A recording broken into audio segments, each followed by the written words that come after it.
Дэни Дидрогийн Софи Воланд бичсэн захидал. Философч, зохиолч Дэни Дидро 1755 онд Софи Волантай танилцаж сэтгэл алдарсан гэдэг. Ятуу хөтөө амьдралтай Дидро 25 жилийн турш шантралгүй хөдөлмөрлөж дэлхийн хамгийн анхны нэвтрхий толийг бүтээсэн билээ. Түүний хайртай бүсгүйдээ бичсэн загтлыг хүргэж байна. Танд хідэн үг хэлэлгүйгээр явж чадахгүй. Тэгэхэр ийм байна хайрт минь. Та надаас олон сайхан зүйлийг хүлээж байгаа. Таны хэлсэнчлэн аз жаргал тань, амьдрал тань миний танд зориулсан хайраас шалтгаална. Эрхэм Софи минь, юунаас ч битгий айгаарай. Танд өгсөн хайр минь мөнхөд үргэлжилж, та аз жаргалтай байх болно. Би увайгүй зүйл хизээж хийж байгаагүй яагаад ийм зам руу халтрах талаар бодох ч үгүй. Би энэ чигээрээ таних. Та миний бүх зүйл.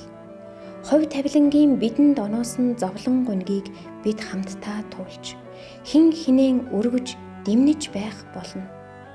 Зовлонгоос минь та хугсалж, би танд тусалж байх болно. Сүүлд харахад ямар байсан, яг тэр төрхөөр таныг үргэлж харж явах болно. Намайг анх танилцсан тэр өдрөө олж харсан яг хിവэрэ гэдгийг та хүлээн зөвшөөрөх болно. Ганц миний гавьяа би хойно. Би өдөр ирэх тусам би өөрийгөө цолгиунаар мэдэрч байгааг танд дуулгах ёстой. Таны үнэнч сэтгэлд үл эргэлзэн нэр төрийг тань өдөр бүр үнэлэн нандинах болно. Миний хүсэл сэтгэл хэн хүнийхээс илүү чинхүү юм шүү. Эрхэм Софи, та үнэхээр үзэсгэлэнтэй.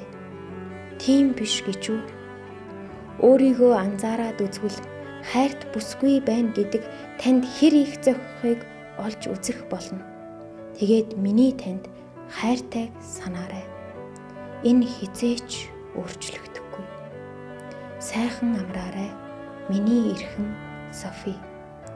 Хамгийн сайхан бүсгүй өөрийг нь хайрлаж буй хүнийг л мэдэрч чадах тийм аз жаргалаар сэтгэл бялхаж байна.